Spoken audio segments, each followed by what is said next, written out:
What's up guys, my name is JD and welcome back to the channel from JDTechGear, and I am a hand this time. I've turned into a hand. Today I wanted to give you guys an overview of the parts I'll be using for my Ryzen build. All the parts have finally come in and we can start building the PC. It's gonna be sweet. Yeah, so the last parts came in just about 2 days ago. This is going to be a parts overview. What parts am I using to build my Ryzen build? In case you're in the market, if you're looking for specific parts, if you're on the same budget that I'm on, this could help you pick out some parts, and I'm going to explain to you why I picked out these parts to give you some idea on the kind of market guide I have going on here for this Ryzen build. And secondly, I would like to thank my wallet for sponsoring this video. The only thing I didn't have to pay for was the RAM, which was sent in by Asgard. They really came in the clutch there, and I'm very appreciative of that. We'll be seeing how this RAM goes, and it's also different, so I really like that. I haven't heard of these guys before, so it's really cool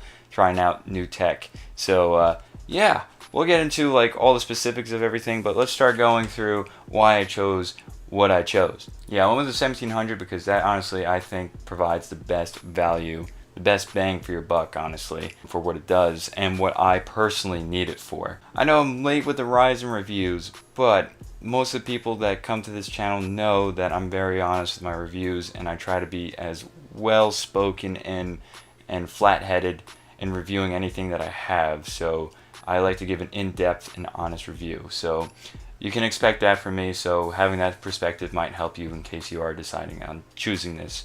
Or for your pure entertainment and you just like hearing me speak, that's really cool too. An SSD, it's only 120 gigs here. I'm just using this to put the OS on and some small programs, and I'll be using my external hard drive for everything else, including my games and whatnot.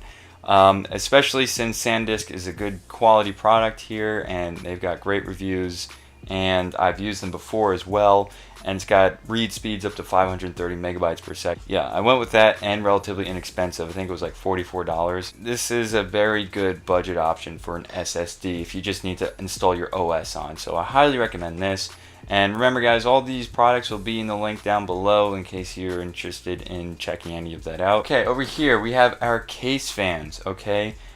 These are new on the market actually. AMZtronics. They had no reviews when I bought this, and they've just been sitting around, and I really want to use them so bad because now there's reviews and they're all really positive. So I'm even more excited to use these, and even better, these are a great budget option for RGB fans, because RGB fans are freaking expensive. It's like $90 for a set of like 3 or 4 from like NZXT, and the new Thermaltake premium fans are like $90.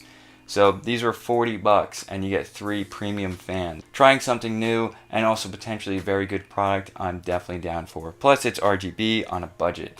So I'm really excited about that. Alright, so this is the RAM from Asgard. I think they're based in Singapore, I believe, and the RAM stick name is Loki. So I'm loving the Marvel references here, and it's going to go well with the build. I'm kind of going with a white, red, and black kind of theme, perhaps. Depends on how everything turns out. Since everything's RGB, I can pretty much change it to what I want. Anyways, the motherboard that I'm using also has white accents on, like the IO shield and everything like that. So this will go very well with the look and appeal, and it's also RGB as well. Oh, I just got a Facebook message. But yeah, aside from that, okay. I know 2400 megahertz might be relatively low, but the faster RAM is also more expensive. And if I want to gauge this towards people that are on a budget, I would recommend the 2400 megahertz over the higher frequency RAM sticks, just because the price margin can be potentially very large. I would love to go 3600 megahertz, but that's just not going to be what it is right now. But I will do an updated review with faster RAM speed, but I'm really interested to use these as well. And I'm not sure if these are on the Amazon Marketplace just yet, but they will be very soon. I did a full overview of this board and all the features and why I love Gigabyte boards. The Gigabyte AX370 Gaming 5, not the K7. K7 is a little too expensive for me. It's about $20 or $30 more expensive than this one, but I think this one provides a very good value for where it's priced at. And also it's a X370 board, so The overclocking is going to be great. You have all the functionality that you need, and the features are abundant on this one. I did a full overview of that. You want to check it out, I will be putting that into the card right over here so that you guys can check that out. That was about $200. You shouldn't really pay more than $200 because then people would be just overcharging it. And then this is another thing to discuss. I went with the 650 watt PSU. 650 watts is plenty, especially with running the 1070 in there. I don't think you really need much more than that. And this will provide great options in overhead for any sort of overclocking that I plan to do on the Ryzen chip and also the 1070. There's no PSU shroud in the Thermaltake Versa 21 case, so I have to really cable manage to make it look good. I think this is about 70 bucks. I think it's well worth the $70. EVGA makes quality products and they have very good customer support. And this is the case that we'll be using here, the Versa C21 case. It's RGB from Thermaltake. Yeah, RGB strips up here and also over on the top as well. And you have a nice clear window case, and you have cable management on cable management with this case. You have cable holes everywhere. You have 2 inches in the back just for your cables to put them somewhere, so you can just like throw them in the ball and they'll be perfectly fine. I posted a review on this as well, so that'll be in the card as well. It's about $65 to $70. I wouldn't say this is necessarily a budget at $70, but it definitely provides a good value for under 100 bucks. And also we'll be using a GTX 1070 from MSI, the Gaming X version, which I have in my current build right now. So we'll be using that in here to really push this thing to the maximum, and I think it'll be great options to come here. So that I think is still around 400 bucks. So yeah, I'll list all these parts in the description below, as I said earlier, in case you're wondering if you want to do a build similar to this one.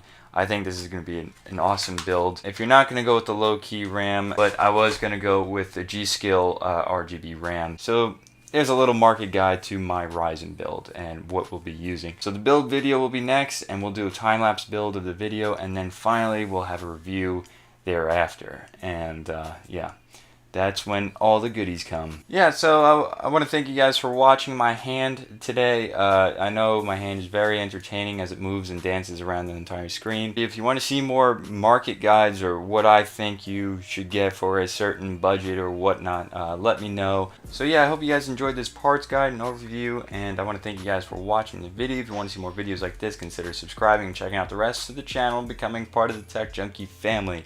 Because that's what I am. I'm a tech junkie, as you can't tell from all the boxes over there. Anyways, thank you guys for watching, and I'll catch you in the next one, which will be a time-lapse build. Hopefully. If everything goes right. Which I really hope it does, because I don't have the money to really fix any of this. I'm going to stop now. I give in to the lesser fight. My body aches to be satisfied. My weakness comes and goes. My weakness comes and goes.